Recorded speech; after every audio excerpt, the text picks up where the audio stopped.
My name is Leticia, and it all started with a delivery guy. He used to make deliveries where I worked before. He always came at the same time. Serious, quiet, polite. You could feel the weight of an inner world he never shared. Tall, broad shoulders, a bit of stubble. He looked like he had stepped out of a book. And I got lost in him. Every time he came in, I'd find a reason to offer coffee, water, anything. It was just an excuse. I wanted to hear his voice. I wanted him to really look at me, but he barely did. Polite, yes, but cold, distant. One day, I noticed a subtle ring on his right hand. A commitment ring. My stomach turned. That's when I mentioned him to a coworker, trying to sound casual. "Have you seen that delivery guy? He always comes around here?" She smiled and replied like it was nothing. "Oh, Andre? He's been with this girl, Camilla, since high school." Andre. So that was his name. And Camilla, the name of the woman who had the place that should have been mine. My coworker even said where she worked. A clothing store downtown. The next day I went there, not to shop, but to see, to find out who was the lucky one who, for some reason I couldn't understand, had him. I got to the store in the late afternoon. Pretended to look at the windows, but I only wanted one thing, to see who Camilla was. And when she came out of the fitting room with that simple uniform and that bland smile, I understood everything. It was her. Hair tied back, barely any makeup, soft little mannerisms. One of those girls who speak low and say, "Excuse me," even to grab a hanger. Naive. Dull. That's who was with Andre? Seriously? She looked at me and smiled, like she knew me, like we were from the same world. But we're not. We never will be. There in that stuffy store smelling of mold and cheap clothes, she looked small to me. So small compared to what I know I am. And in that moment, a certainty grew inside me. She might be with him now, but not for long. That Wednesday, I waited for him like always. Delivery day, same time, same routine. But the one who walked in wasn't Andre. It was another guy, awkward, in a baggy uniform with a goofy smile on his face. My heart stopped. Of course, I hid it. But inside, I was shaking. I asked casually, "Is Andre not coming today?" And the new delivery guy replied, as if he wasn't destroying my world, "Oh, he was moved to another department. Now he only handles the internal stuff." I ran to the bathroom and cried, alone, in silence. How could he just vanish? Just like that? Out of nowhere. Days went by in suffocating silence. I found myself searching his name online. I even went back to the old delivery spot, hoping to catch a glimpse of him. Nothing, until I saw the sign, "We're hiring," at the store where Camilla worked, where she spent her days, where he'd surely show up, even if just to pick her up after her shift. Right then, I knew. That's where everything would start again. I walked up to the counter pretending to be surprised. Handed in my resume. Camilla recognized me. And like every naive girl, she thought the universe had brought us together again by chance. She welcomed me, made room for me. But I didn't want friendship. I didn't want to be like her. I only wanted one thing, to get closer to Andre. Less than a week later, they called me to start. And I'll be honest, I didn't want to work at that store. I didn't like the environment. The displays, the uniforms, the kind of customers. But for him, I'd do whatever it took. I spoke with the supervisor at my old job and asked to leave. Since I had been there for a while, we worked out a deal. They let me go, and I still got everything I was entitled to. It felt like the universe was helping me take the next step. So I did. I left, just another job, and walked straight into Camila's store. She was sweet. That kind of sweetness that makes you sick. Always polite, always smiling. As bland as a glass of water, but people loved it. They said she was light. I thought she was plain, naive. In the first week, she already trusted me. Shared tasks, secrets, even her schedule. Offered me rides and snacks, and I smiled. Smiled because to her, I was just a nice co-worker. But to me, she was the bridge. And Andre, the reason. Sometimes he came to pick her up. He'd show up at the store entrance with that calm air. Straight posture, peaceful face, so effortlessly handsome. So far away from me, they'd hug and walk out together. And I'd stay behind, watching, dying inside, smiling outside. I started asking about him, casually.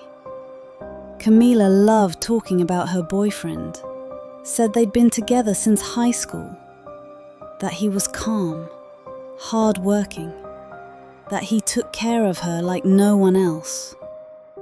With every word she spoke, I felt like they were stealing something from me, but I didn't show it.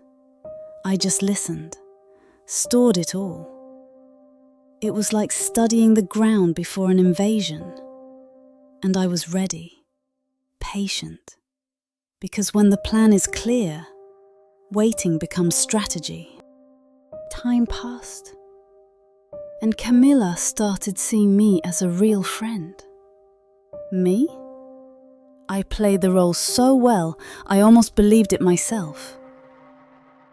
She invited me over for lunch on Sundays. Showed me old pictures with Andre, videos, future plans. Talked about marriage, kids, a peaceful life. And I smiled. Smiled while inside I wondered how someone so dull could have so much. She dreamed of a simple little house, a cozy couch, 2 kids running through the living room, and Andre coming home from work with a big smile. It sounded like a cheap soap opera. And yet she spoke with such sparkle in her eyes, as if it were the most special thing in the world. I listened to everything, every detail.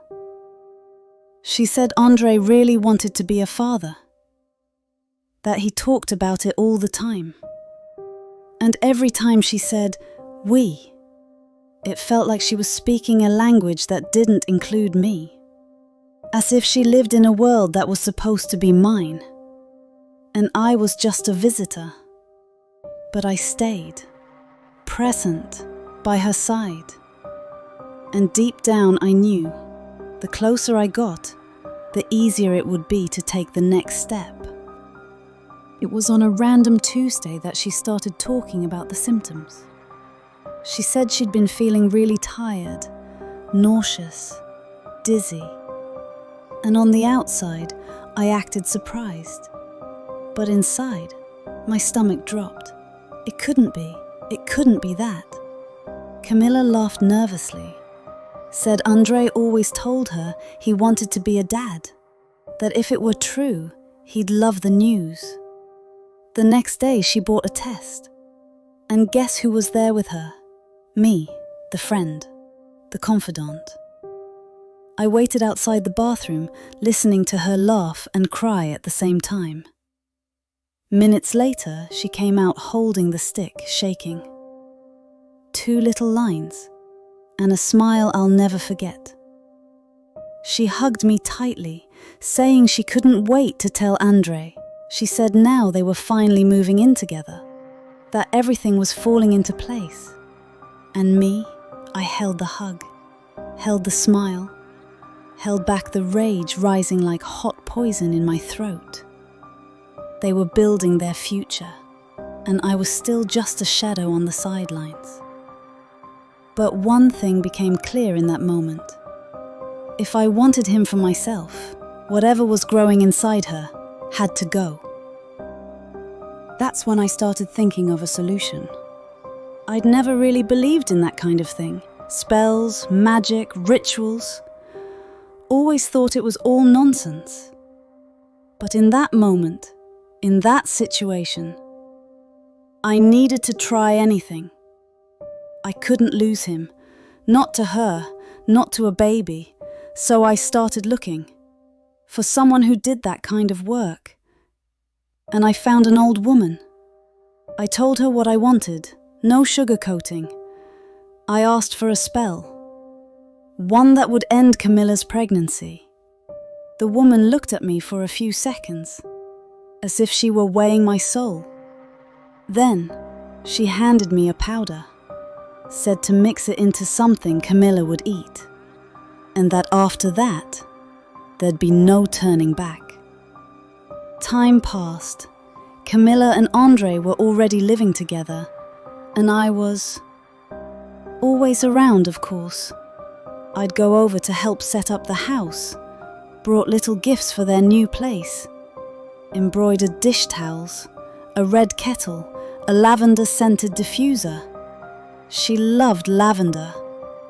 And just like that, I kept learning more about Andre, what he liked, how he thought. Even he started trusting me. He said I was an amazing friend, that Camilla was lucky to have someone like me around. And then the day came.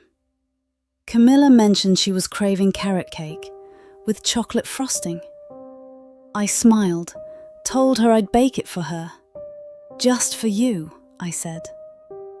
We can't let our pregnant girl go without, or her little baby. I baked it with care, and in the batter, I mixed the powder. Just like the woman told me, brought it over still warm, topped with colourful sprinkles. She hugged me again, smiled, said she'd never met someone as sweet as me, and I smiled back, because that was the moment when everything started to fall apart. The news hit like a blow. Camilla lost the baby. She was already a few months along. The nursery was almost ready. The tiny clothes, folded in little animal print bags, she used to show me each piece with stars in her eyes. As if I cared. And Andre, he didn't say much. But it was clear he was excited about becoming a father. I'd never seen him so present, so gentle. But after the loss, he started coming home late. Barely spoke, drank a lot. Camilla, though, she withered, stopped eating, stopped leaving the room, stopped caring for the house, for herself, for the world. Her family grew concerned. And who did they call to help? Of course, the dedicated friend, the confidant. I started sleeping over often, made soup for her, took care of Andre's things, cleaned, folded, pretended. I watched them both fall apart, bit by bit. The love was still there, but so was the hole, and it was too deep. They grew distant, fragile, more vulnerable, and I was there, a silent witness, patient, because sometimes all you have to do is wait for pain to open the door. Even though time had pushed them apart, I knew that as long as Camilla was still around in some way, I was still on the outside. It was like her presence, even shattered, was still a shield between me and Andre. So I started planting seeds. I told her mother that Camilla needed 24-hour care, that I left for work, and she spent most of the day alone, locked in, not eating, not bathing. I said it gently, with that kind of concern disguised as affection, until the idea came, to have her committed. They said it would only be for a little while, until she got better. But I knew that was the moment I had broken the biggest wall. I was practically living in her house, doing everything. The family trusted me, and Andre, he was barely around. He'd only come home late at night, usually drunk. And who was there to take care of him? Me, the good friend, the one who made the bed, warmed up dinner, sat on the couch until the key turned in the lock. And it was one of those nights. When it happened, he walked in, stumbling, wrinkled clothes, red eyes, crying. He lay down on the couch and cried, softly. I got close, said he wasn't alone, that I was there. He didn't say anything, just hugged me. A heavy, aching hug, and it happened. Something between us. He didn't want it. I know he didn't. It was loneliness, desperation, emptiness. But for me, it was perfect, because I was exactly where I wanted to be. And after that night, it happened again and again, always the same way. Quiet, guilty, but real. A few months went by. Camilla was still in the clinic, and me, pregnant. Yes, with Andre's child. And that's when everything changed. He started looking at me differently, with care, with affection. He'd say I was strong, that I was holding it all together on my own, and little by little, I stopped sleeping on the couch. I started sleeping in the bedroom, in the bed that used to be hers, and him. He never said a word, no photos, no memories. It was as if Camilla had never existed. When she took her own life, my belly was already showing. It was a shock, of course, but it didn't last long. Andre cried at the funeral, but that night he slept beside me, in the same bed, and he never spoke her name again. Today, everything is just the way I wanted. The baby I'm expecting will wear the clothes that were meant for her child, the little outfits, the crib, even the name they had picked out. But don't get it twisted, this was never about her. Camilla was just in the way. What I wanted was always him, and now he's here, with me, forever. Do you trust the people around you? Are you sure? Sometimes the enemy doesn't hate you. They just want what's yours. And in this kind of game, love doesn't always win. Sometimes, the one who plays it better does.